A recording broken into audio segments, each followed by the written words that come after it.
대법원은 이재명이 대통령에 당선돼도 재판 중단 없다는 입장 분명히 밝혀야 한다. 시사저널에서 경희대 법학전문대학원 석좌교수 허영 교수와 인터뷰를 했습니다.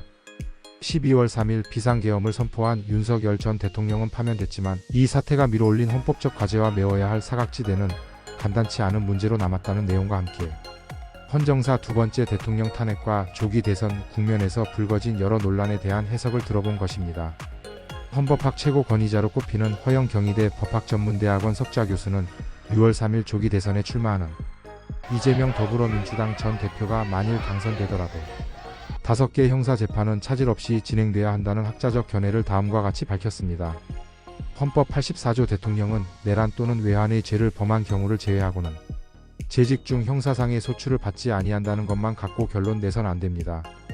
헌법 68조 2항이 규정한 대통령이 거리된 때 또는 대통령 당선자가 사망하거나 판결 기타의 사유로 그 자격을 상실한 때에는 60일 이내에 후임자를 선거한다는 것과 함께 통일적 해석을 해야 합니다.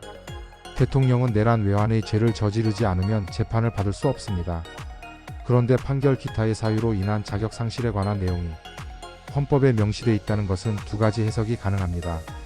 대선 전, 즉 대통령에 당선되기 전 시작된 재판이 당선 이후에 선고되면서 그에 따라 자격을 상실한다는 뜻이거나 아니면 직무수행 도중 탄핵되는 경우입니다.